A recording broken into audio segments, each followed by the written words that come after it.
Who are you? I was expecting a question from Cyprus. I think you borrowed this question.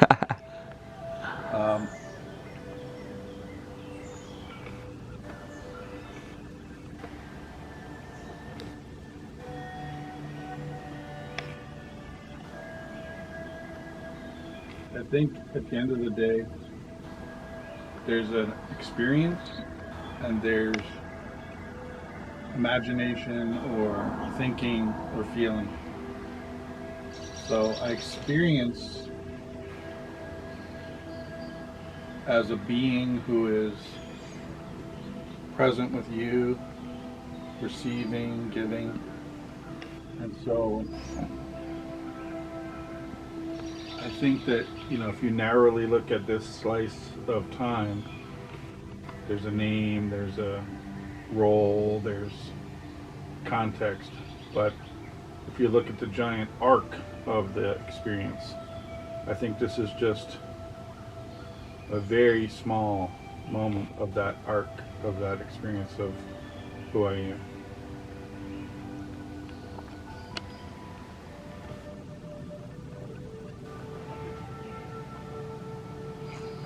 You think I borrowed it?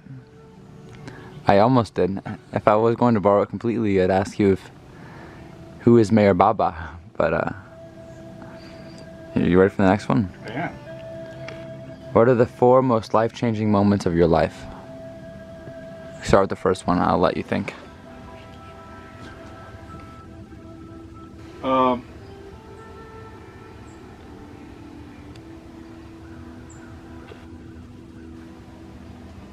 Well, the first would have to be my father's suicide, I would say. That changed the course or direction of what I was experiencing at that time. I would say the second would be meeting Mayor Baba, having the experience of Mayor Baba's presence in the photo that I saw. The first time I saw Mayor Baba's photo in the Universal Message, I definitely felt Baba's presence, and I knew who he was, although I didn't, I knew intuitively that he was my spiritual master, but it took me years to figure out who he was really, who he is. I think the third was probably meeting Vanessa at Maribad. Took my heart in a whole new direction, although it took decades to get that to come to fruition. Well, here we are now. And then I think holding Aspen, my first child, when Aspen was born on April 19th, 95. I was younger, and that also changed the whole course of my life, because it evoked the protector, preserver, provider aspect in me that came up very strongly as a response to her presence. And then, 11 years later, you came into the world, August 19th. You're both 19th. But somehow I felt more prepared to provide and protect for you than I did for your sister. She was Well, she was feminine and she was first, and so you hadn't learned as much by the time she came as by the time I came. It's completely different. In a different situation financially and with my work life and my work experience. So by the time you were born, I was much more well established. But the experience of holding your first child is, for me, ineffable. There's no way to describe it.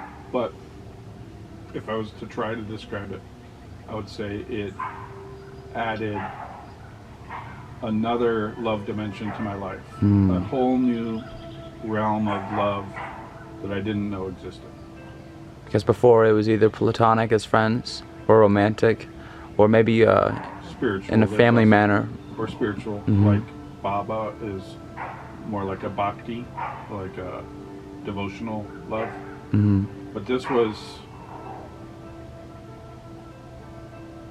like a deepening. I don't know how to explain it. It's very hard to explain. Anyway, those are the four I would choose. I was not expecting those. Well, good. Some of those I was not expecting, you know? Well, good. I love your answer about holding my sister. It's lovely. What are you proud of?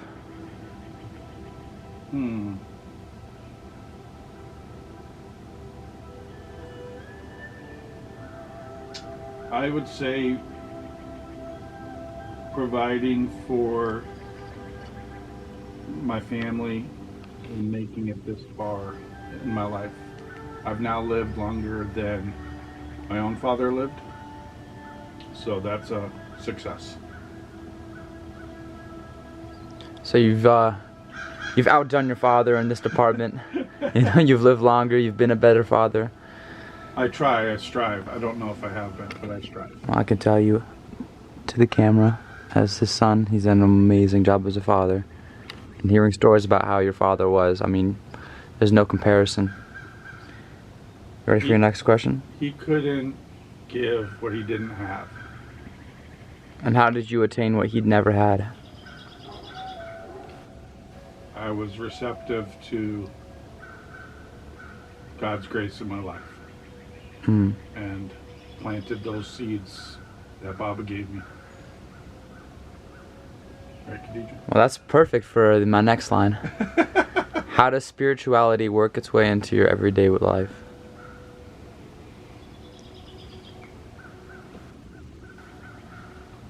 Well, I think you have to ask yourself what is spirituality to answer that. But for me, spirituality isn't religion. It's not scripture. It's not rites and rituals and ceremonies. It's not a hierarchy. Although there might be a spiritual hierarchy, I don't know who they are. For me, spirituality is what Baba said. It's not doing what you have been doing for millions of years, which is focusing on yourself. So if I can focus on others in a way that's loving, kind, accepting, tolerant, helping them by enabling them with knowledge or understanding or with a problem they're trying to solve, I can bring all those spiritual qualities to work with me. So I can weave that in to my daily life with my work, with people I encounter. If I'm buying Khadija cat food, I can be kind to the person at the register. I can, if I'm driving to go walk and somebody's trying to get in onto the road, I can pause and let them go in front of me. All the things that you have opportunities, thousands of opportunities every day to make a choice. Do I make a choice for me? What's about, my desire? Or how do I make a decision that's more aligned with Baba or the divine? And it could be something simple, it could be something big. It could be sending a quote in your phone to somebody who's suffering and they're in the hospital. Or it could be texting somebody, hey brother, you doing okay? And that check-in might be exactly what they needed, but I don't know if it's what they needed. I'm just trusting my intuition and that love will make a difference. Love. Thousands of opportunities. Love is the answer. It's part of the answer. Baba said there's love, and then when love matures, it becomes obedience. And when obedience matures, it becomes surrender. And in surrender, you can merge into the divine consciously. So surrender is the highest form of love? I think so. I think so. Baba seems to indicate that.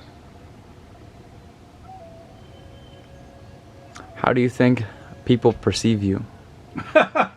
Is that really one of your questions? Well, I have a lot of feedback after 54 years, so I can use that. I can lean into that.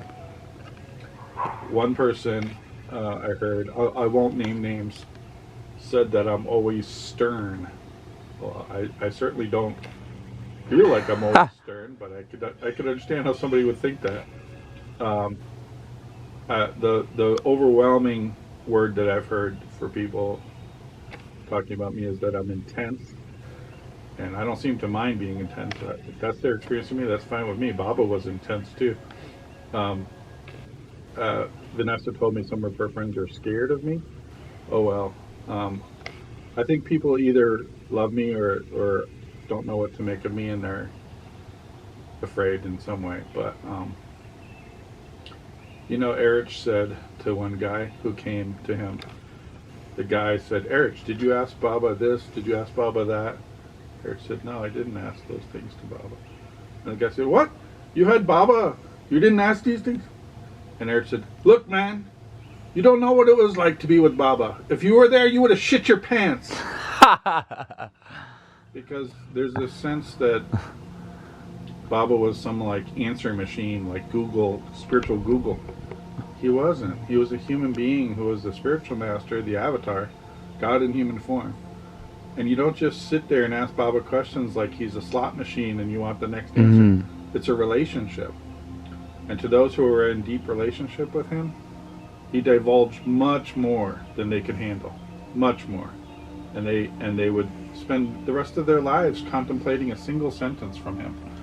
So I think that some people find me wonderful and intelligent and articulate and creative and all sorts of positive things, and other people might say, oh no, stay away from Laurent, he's intense and he can get angry and he's this, that, or the other. I don't know. I actually don't really care that much about what people think or say about me, but I do want to be mindful of their hearts, so I try not to hurt people's feelings. I'm sure I fail. You don't care about the way people perceive you? Not so much. And why is that? Well, it's what God knows about me that's important, not what people think or perceive. If they really care, they'll come over and have coffee with me or have a glass of wine with me and get to know the real me, not their shallow understanding. Because you know deep down that you're not all those horrible things, that you have a lot more to offer. Well, it's like your Goodwill Hunting monologue. Well, nobody could ever know the depths of you, the real you, right? Yeah. But you think you know everything about me because you saw my painting on the wall? You fucking tore my life apart, right? So it's like there's no end to trying to control how people perceive you, but it's not that important. I think it was Winston Churchill who said, when you're in your 20s, you care a lot about what people think about you. When you're in your 40s, you stop caring about what people think about you. And then when you're in your 60s, you realize nobody was thinking about you in the first place. And I think that's the truth, is that this worry about how people perceive me is not really it's not worth my time. I'd rather just focus on the work I'm here to do. I'm writing books, taking care of my family. I'm loving Baba the best I can. I've got a beautiful wife. I've got beautiful children. I've got a lovely cat, Khadija, who I love. And the older I get, the less I need. So that's a beautiful thing too. What do you need now? Was that really a question? Oh. What do I need? I'm gonna do a line from Vanessa. You know? Nobody's ever asked me that before. What do I need? What do I need?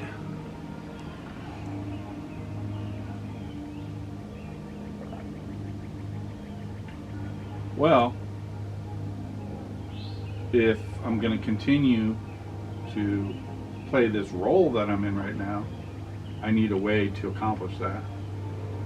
If I change roles, my needs change, but I do want to continue this role. So I need a way to provide and protect. That's a role I really value in life.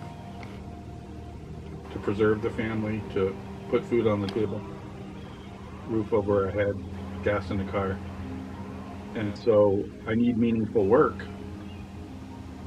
Well, it could be less than meaningful. I could work at the milk factory across the street. But I need a way to provide.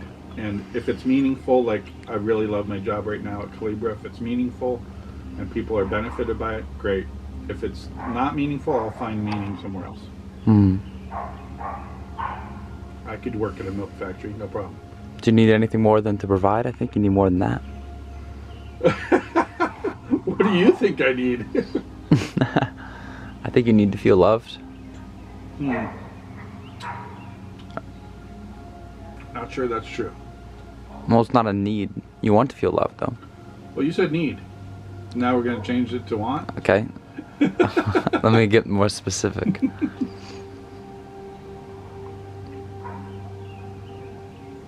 I think you need to feel like you are following a spiritual path.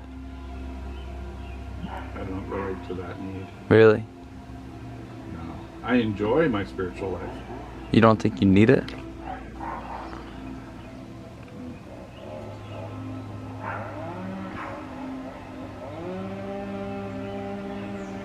I need the chainsaw to go away. That's a need. That's a one. Next question. Alright.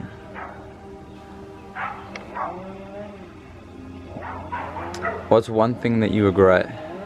Regret?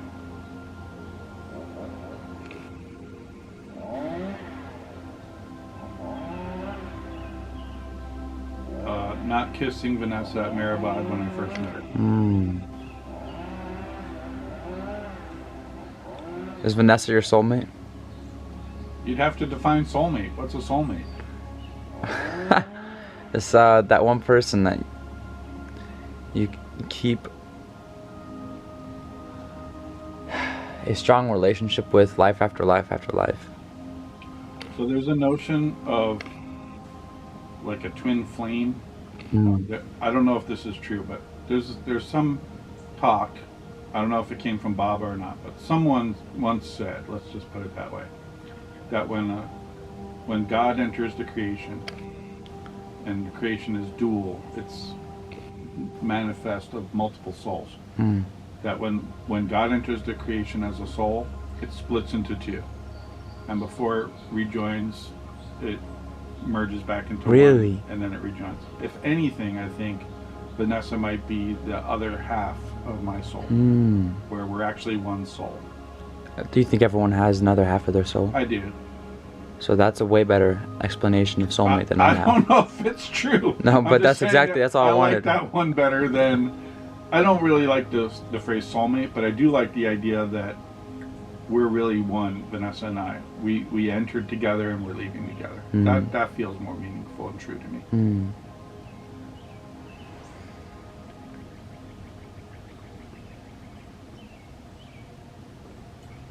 What's the first thing that you notice about somebody? Their eyes. I love looking in people's eyes. Sometimes I'm astonished at how much light there is in their eyes. They could, like you're looking around, there's no source of light, and their eyes are just glowing. Oh my God! And it's like, how does that happen? Where is that coming from? That light? Well, it's coming from within them, but that it can show up like that in the eyes is extraordinary. And then some people, you look in their eyes and you're like, hello, is anybody There's nothing there, yeah. Well, there's something there, but it might be like you need a pickaxe and a headlamp to find it. I feel that. That's how you know when somebody's a good fit for you, is because you can look into their eyes and you get this intuitional feeling within you that they're the right person for you. You know, it's like spiritual chemistry with somebody, and you can see it through their eyes. Chemistry is important. It's not everything, but it's important.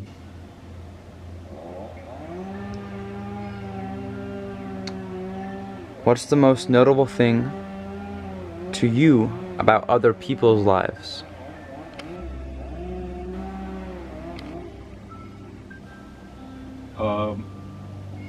If I can perceive that they were on an inner adventure, not so much the external adventure.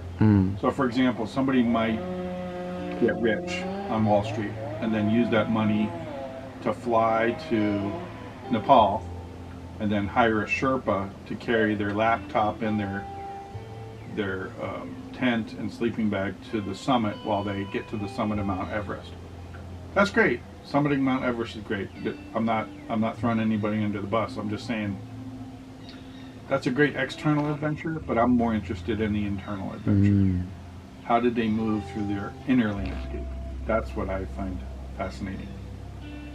And that's what I loved about the movie Oppenheimer. He had both. He had an external arc of his life, but he sometimes shared the internal, like his love of the Bhagavad Gita, and that touched me more than exploding a bomb on a tower.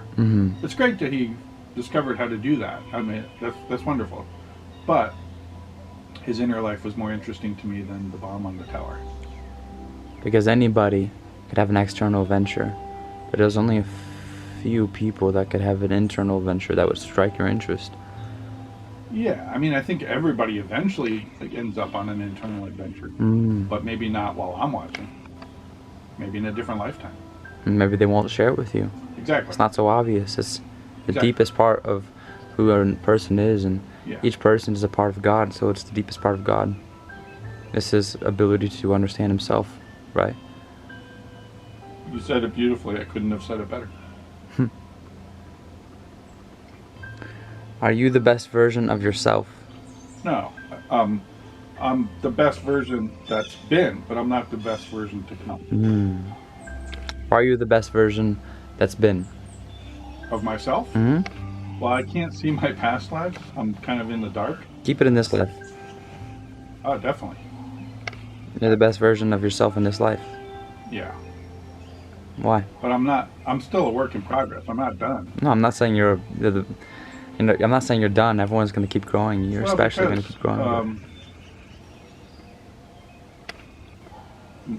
My awareness is heightened from any other period it's been in this lifetime. My heart is more open than it's ever been in this lifetime. I agree. My mind is full of understanding that it's never had in this lifetime. So I've reached a level of my own arc of my own life where I'm feeling very fortunate to have what I have in the way of mind, heart, spirit, body. I'm strong. Working on my blood pressure, but I'm strong. I'm loving being who I am right now. This is good stuff. This is it. I'm on. I think we're gonna have 2 or 3 books published this year. So you're finding discipline, physical discipline, mental discipline, creative I didn't discipline. Walk this morning, I thought about it, but I decided to have coffee and do this with you. No, it's the first time I haven't seen you walk. I've been trying to be healthy.